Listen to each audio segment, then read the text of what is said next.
ہندوستان کے شہر ایودھیا میں رام مندر کا افتتاح کر دیا گیا ہے۔ افتتاحی تقریب کا اپوزیشن جماعتوں نے بائیکاٹ کیا۔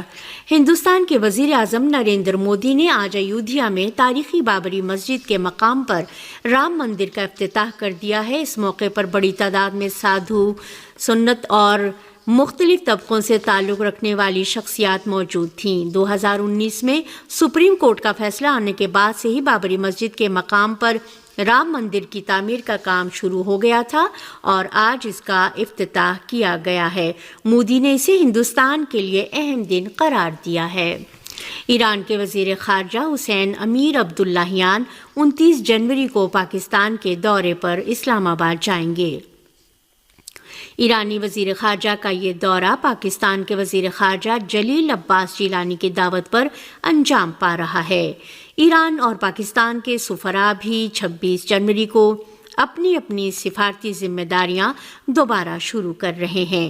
اس سے قبل پاکستان اور ایران کی وزارت خارجہ کے مشترکہ بیان میں کہا گیا تھا کہ دونوں ممالک نے اپنے اپنے سفیروں کو دوبارہ اسلام آباد و تہران واپس بھیجنے کا اعلان کیا ہے۔ پاکستان کی وزارت خارجہ کی ترجمان نے اعلان کیا ہے کہ پاکستان اور ایران کے وزرائے خارجہ کے درمیان ٹیلی فونک رابطہ ہوا تھا، جس میں دونوں ممالک نے اپنے اپنے سفیروں کو دوبارہ اپنی ذمہ داریاں سنبھالنے پر اتفاق کر لیا ہے۔ اسلام آباد کی 3 یونیورسٹیوں کو سیکیورٹی خدشات کے پیش نظر بند کر دیا گیا ہے۔ پاکستانی میڈیا نے اپنے ذرائع کے حوالے سے خبر دی ہے کہ بحریہ، ایئر اور نیشنل ڈیفنس یونیورسٹیوں کو بند کرنے کے احکامات پیر کو جاری کر دیے گئے ہیں۔ یونیورسٹیوں کی بندش سے طلباء کے فائنل امتحانات بھی متاثر ہوئے ہیں۔ جنوبی غزہ کے شہر خان یونس کے مختلف علاقوں پر صہیونی حکومت کے حملے گزشتہ رات سے جاری ہیں اور اب تک دسیوں افراد شہید اور زخمی ہو چکے ہیں۔ صہیونی حکومت نے پیر کی صبح ہی شہر خان یونس میں عام فلسطینیوں کے خلاف نئے جرائم کا ارتکاب شروع کر دیا۔ صہیونی حکومت کے آج کے فضائی حملوں میں 3 بچوں اور ایک خاتون سمیت 12 افراد شہید ہو گئے۔ ہلال احمر نے صہیونی فوجیوں کے ذریعے شہر خان یونس کے العمل ہسپتال کے محاصرے اور اس میں مورچہ بند ہو جانے کی خبر دی ہے۔ فلسطین کی سرکاری نیوز ایجنسی نے بھی رپورٹ دی ہے کہ صہیونی حکومت کے جنگی طیاروں نے مغربی خان یونس کے النمساوی میں ایک رہائشی عمارت پر بمباری کی۔ میڈیا ذرائع نے خان یونس کے الناصر اسپتال کے جنوب اور مغرب میں جنگی طیاروں سے بمباری اور توپوں سے گولہ باری کی، جس کے نتیجے میں کئی دیگر فلسطینی شہید اور زخمی ہو گئے ہیں۔ دوسری جانب اسلامی استقامتی تحریک حماس کے فوجی بازو عز الدین القسام بریگیڈ نے صہیونی فوج کا ایک مرکاوے ٹینک تباہ ہونے کی خبر دی ہے۔ ارنا نے پیر کو رپورٹ دی ہے کہ القسام بریگیڈ نے آج اعلان کیا ہے کہ الیاسین راکٹ نے مغربی خان یونس میں صہیونی حکومت کے ایک مرکاوے ٹینک کو نشانہ بنایا ہے۔ غزہ پر صہیونی حکومت کے وحشیانہ حملوں کو 108 دن گزر چکے ہیں، تاہم شہر خان یونس میں فلسطینی استقامت اور صہیونی فوجیوں کے درمیان شدید جنگ جاری ہے۔ 108 دن گزرنے کے باوجود صہیونی حکومت حیرانی و جنونی کیفیت کے عالم میں غزہ کے مظلوم و نہتے عوام کا قتل عام جاری رکھے ہوئے ہے اور اس کے باعث عالمی رائے عامہ میں مزید قابل نفرت ہو گئی ہے اور دنیا بھر میں اس کی مذمت کی جا رہی ہے۔ تحریک حماس کے ایک رہنما سامی ابو زہری نے کہا ہے کہ صہیونی وزیر اعظم نے پورے علاقے کو جنگ میں جھونک دیا ہے۔ سما نیوز ایجنسی کی رپورٹ کے مطابق تحریک حماس کے رہنما نے اپنے بیان میں صہیونی وزیر اعظم نتنیاہو کی جانب سے خود مختار فلسطینی حکومت کی تشکیل کی مخالفت اور جنگ جاری رکھنے کی ضد سے ظاہر ہوتا ہے کہ وہ پورے علاقے کو ایسی جنگ میں الجھا دیں گے جس کی کوئی مثال نہیں ملے گی۔ انہوں نے کہا کہ مغربی ممالک کے رہنماؤں کو چاہیے کہ وقت برباد ہونے سے پہلے اپنے موقف پر نظر ثانی کریں۔ دوسری جانب فلسطین کی وزارت صحت نے اعلان کیا ہے کہ 7 اکتوبر کے بعد سے اب تک اسرائیلی فوج کے حملوں میں 25,000 سے زیادہ فلسطینی شہید اور 62,000 زخمی ہو چکے ہیں۔ فلسطین کی اسلامی مزاحمتی تحریک حماس کی فوجی شاخ عز الدین قسام بریگیڈ نے صہیونی فوجیوں پر جوابی حملے کی فلم ریلیز کی ہے۔ اس فلم میں دکھایا گیا ہے کہ القسام بریگیڈ کے جیالوں نے آپریشن کے دوران کس طرح صہیونی دشمن کی فوجی اور بختر بند گاڑیوں اور اسی طرح غزہ کے اطراف میں عمارتوں میں پناہ لینے والے صہیونی فوجیوں کو نشانہ بنایا ہے۔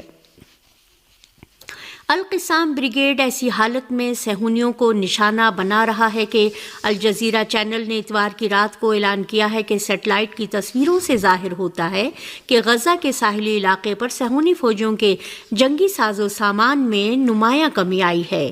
اس سے قبل صہیونی ذرائع ابلاغ نے غزہ سے گولانی بریگیڈ سمیت غاصب فوج کے پیادہ دستوں کی ایک ڈویژن کے غزہ سے انخلا کی خبر دی تھی۔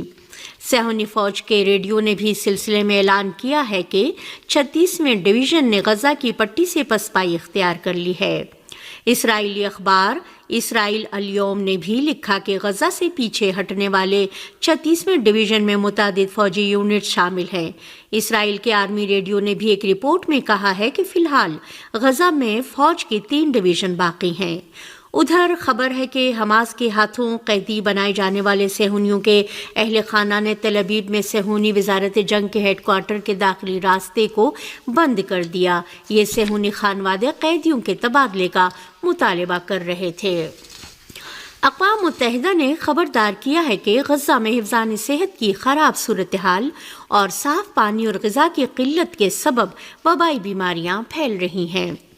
موصولہ خبروں کے مطابق اقوام متحدہ نے غزہ میں وبائی بیماریوں کے پھیلنے کا ذکر کرتے ہوئے اعلان کیا ہے کہ غزہ کے باشندوں کو بیماریوں سے مقابلے کے لیے طبی سہولیات تک بہت ہی محدود رسائی حاصل ہے۔ غزہ میں فلسطینی وزارت صحت کے مطابق پناہ گاہوں میں بھیڑ بھاڑ کی وجہ سے پناہ گزینوں میں ہیپاٹائٹس اے کے 8000 سے زائد کیسز دیکھے گئے ہیں۔ ایسے میں غزہ کے ہسپتالوں کی لیبارٹری سہولیات کی کمی کی وجہ سے ٹیسٹ کرنے سے قاصر ہیں۔ عالمی ادارہ صحت کے ڈائریکٹر جنرل ٹیڈروس ادھانوم گبریسیس نے سوشل نیٹ ورک ایکس پر ایک پوسٹ میں کہا ہے کہ فلسطینی پناہ گزینوں میں یرقان کے 1000 سے زائد کیسز دیکھے گئے ہیں۔ اس کے علاوہ اقوام متحدہ کے دفتر برائے رابطہ انسانی امور نے اعلان کیا ہے کہ تقریباً 60,000 حاملہ خواتین کو مختلف بیماریوں سے پیدا ہونے والی صورتحال میں مناسب دیکھ بھال نہ ملنے کا خطرہ ہے۔ یہی مسئلہ جنگ کے آغاز سے لے کر اب تک سینکڑوں بچوں کی وقت سے پہلے پیدائش اور اسقاط حمل کا سبب بنا ہے۔ غزہ پر اسرائیل کے بمبار طیاروں کے مسلسل حملوں کے نتیجے میں وہاں کا بنیادی ڈھانچہ تباہ ہو گیا ہے اور اس علاقے میں جگہ جگہ کوڑے اور گندگی کے ڈھیر لگے ہوئے ہیں۔ سڑکوں پر ہزاروں ٹن کچرے کے ڈھیر سے مکینوں اور بے گھر ہونے والوں کی صحت کو خطرات لاحق ہیں۔ یمن کی قومی نجات حکومت کے مذاکراتی وفد کے سربراہ محمد عبدالسلام نے علاقے کے ملکوں سے مطالبہ کیا ہے کہ وہ امریکہ کے فریب میں نہ آئیں۔ عبدالسلام نے اس بات کا ذکر کرتے ہوئے کہ امریکہ بحیرہ احمر میں رونما ہونے والی صورتحال کے بارے میں رائے عامہ کو گمراہ کرنے کی کوشش کر رہا ہے، کہا کہ یمن کی مسلح افواج صرف صہیونی حکومت کے بحری جہازوں کو یا ان بحری جہازوں کو نشانہ بنا رہی ہیں جو مقبوضہ فلسطین کی طرف جا رہے ہیں تاکہ جارح صہیونی حکومت غزہ کے خلاف اپنے حملے روک دے۔ یمن کی قومی نجات حکومت کے مذاکراتی وفد کے سربراہ نے دنیا کے سبھی ملکوں سے مطالبہ کیا کہ وہ یمن کے موقف کی حمایت کریں اور امریکی مکر و فریب کی بھینٹ نہ چڑھ جائیں۔ امریکہ کی قومی سلامتی کے ڈپٹی ایڈوائزر جان فائنر نے کہا ہے کہ یمنیوں کے حملے روکنے میں وقت لگے گا۔ ارنا کی رپورٹ کے مطابق جان فائنر نے ABC ٹی وی کو انٹرویو دیتے ہوئے کہا کہ دفاع بجلی کے سوئچ کی طرح نہیں ہے، ہم ہتھیاروں کے گودام تباہ کر رہے ہیں تاکہ وہ زیادہ حملے نہ کر سکیں اور اس کام میں وقت لگے گا۔ انہوں نے یمن کی جانب سے فلسطینی استقامت کی حمایت اور صہیونی حکومت کے ساتھ تعاون کرنے والے بحری جہازوں پر حملوں کی جانب اشارہ کرتے ہوئے کہا کہ ہم اس منطق کو پوری طرح سے مسترد کرتے ہیں کہ غزہ میں اسرائیل اور حماس کے درمیان تنازع کی وجہ سے ایک گروہ کو پوری دنیا کے اقتصاد کے خلاف فوجی اقدام کرنے کا حق ہے۔ فائنر نے علاقے میں امریکی فوجی اڈوں پر ہونے والے حملوں کے بارے میں کہا کہ واشنگٹن ان حملوں کو بہت سنجیدگی سے لیتا ہے اور بہت جلد اس سلسلے میں کہنے کے لیے بہت کچھ ہوگا۔ اسپین اور بیلجیم اور یورپ کے دیگر شہروں کے دسیوں ہزار افراد نے فلسطین کی حمایت میں مظاہرے کیے اور غزہ میں صہیونی حکومت کی جنگ فوراً بند کرنے کا مطالبہ کیا۔